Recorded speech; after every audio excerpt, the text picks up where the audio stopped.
friends, welcome to Aamina Samayal. Today my channel la carrot vechu or superana sweet recipe da friends panna porom. Parunga friends, nalla soft ah irukku. Carrot la neenga idu pola senju koduthinga chinna pasanga irundha pediyavanga varaikku ellarume nalla virumbi saapiduvanga. Simple ah taste ah carrot burfi eppadi seiyalaanu video la poi paakalam. Video ku pokum enga channel ku irukku subscribe pannala subscribe pannunga. பக்கத்துல bell icon click பண்ணுங்க. வீடியோவை skip பண்ணாம பாருங்க. Carrot barfi பண்ணுறதுக்கு 1/2 kilo carrot பார்த்திங்கன்னா தோலை சீவிட்டு இந்த மாதிரி துருவி வச்சுருக்க பாருங்கள் ஃப்ரெண்ட்ஸ். பர்பி பண்ணுறதுக்கு பேன் எடுத்துருக்கேன். பேன் சுடாச்சு. இதில் 1/4 கப் அளவுக்கு நெய் சேர்த்திக்கலாம்.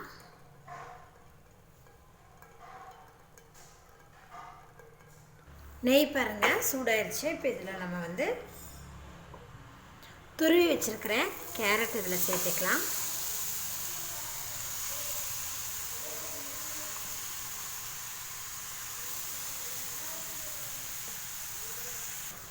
கேரட்டை நெய்யோடு நல்லா மிக்ஸ் பண்ணி விடுங்க ஃப்ரெண்ட்ஸ். ஃப்ளேம் வந்து மீடியம் ஃப்ளேமில் வச்சிடலாம். மீடியம் ஃப்ளேம்லேயே பார்த்தீங்கன்னா நெய்யில் பார்த்தீங்கன்னா கேரட் வதக்கிட்டு இருக்க பாருங்கள். கேரட்டோட கலர் பார்த்தீங்கன்னா சேஞ்சாக இருக்க பாருங்கள் ஃப்ரெண்ட்ஸ்.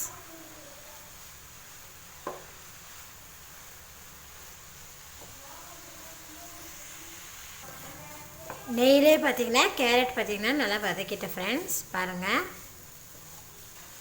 இந்த அளவுக்கு நல்லா வதக்கிக்கோங்க. இப்போ இந்த ஸ்டேஜில் இருக்கும்போது இதில் நம்ம 1 கப்பு வந்து காய்ச்சின பால் ஆட் பண்ணிக்கலாம். பால் சேர்த்துட்டு இதை நல்லா மிக்ஸ் பண்ணி விட்டுக்கலாம். பால் சேர்த்தும் போது வந்து உங்களுக்கு வந்து இந்த கேரட் பர்பி வந்து நல்லா சாஃப்டாக இருக்கும். சாப்பிட்றதுக்கு நல்லா டேஸ்ட்டாகவும் இருக்கும் ஃப்ரெண்ட்ஸ். பால்லேயே கொஞ்சம் நேரம் வந்து இந்த கேரட் துருவல் வந்து நல்லா வேகட்டும். நம்ம சேர்த்துன பால்லேயே பார்த்தீங்கன்னா கேரட் பார்த்தீங்கன்னா நல்லா உறிஞ்சிருச்சு பாருங்கள். குக்காக இருக்குது பாருங்கள். பால்லேயே பார்த்தீங்கன்னா கேரட் நல்லா குக்காக இருக்குது. இப்போ இது கூட நம்ம சுகர் சேர்த்திக்கலாம். 1 கப் அளவுக்கு சுகர் எடுத்துருக்கேன் ஃப்ரெண்ட்ஸ்.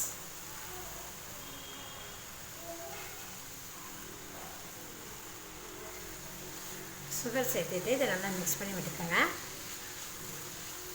ஃப்ளேம் வந்து லோ ஃப்ளேமில் வச்சுருங்க.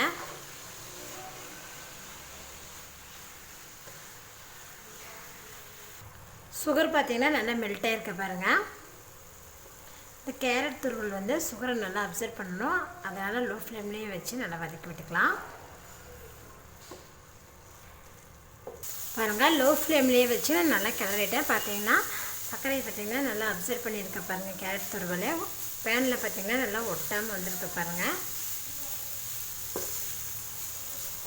இப்போ வந்து நம்ம ஸ்டவ்வை ஆஃப் பண்ணிடலாம். ட்ரேவோ இல்லைனா டிஃபன் பாக்ஸோ எடுத்துக்கோங்க. நான் வந்து இன்றைக்கி டிஃபன் பாக்ஸ் தான் எடுத்திருக்கேன். டிஃபன் பாக்ஸில் பார்த்தீங்கன்னா கொஞ்சமாக நெய் அப்ளை பண்ணியிருக்கேன் பாருங்கள். நெய் அப்ளை பண்ணும்போது நம்மளுக்கு வந்து ஒட்டாமல் நல்லா வரும். பார்த்திங்கன்னா பாத்திரம் ஃபுல்லாக நெய்யை நல்லா அப்ளை பண்ணியாச்சு. இப்போ இதில் நம்ம ரெடியாக வச்சுருக்கிறேன் இந்த கேரட் இதை ஆட் பண்ணிக்கலாம். பார்த்திங்கன்னா ஒட்டாமல் வந்திருக்க பாருங்கள் ஃப்ரெண்ட்ஸ்.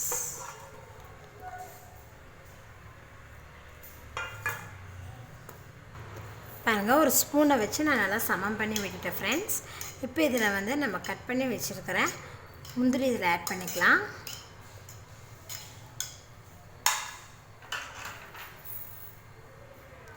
கொஞ்சம் இது ஆறணும் ஃப்ரெண்ட்ஸ். ஆறுனதுக்கப்புறம் இதை நம்ம கட் பண்ணிக்கலாம்.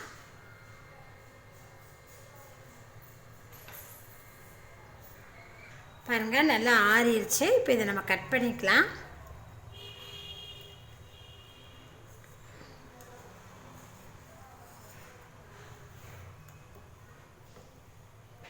பாருங்கள் ஃப்ரெண்ட்ஸ் சின்ன சின்ன சேஃபாக கட் பண்ணிட்டேன். பர்பி பார்த்தீங்கன்னா நல்லா சாஃப்டாக வந்திருக்கு. கேரட் இருந்தால் நீங்களும் இது போல் செஞ்சு பாருங்கள். செஞ்சு பார்த்துட்டு உங்கள் ஃபீட்பேக்கை சொல்லுங்கள். இந்த மாதிரி செஞ்சு கொடுத்தீங்கன்னா சின்ன குழந்தைகளுக்குலாம் ரொம்ப நல்லா விரும்பி சாப்பிடுவாங்க ஃப்ரெண்ட்ஸ்.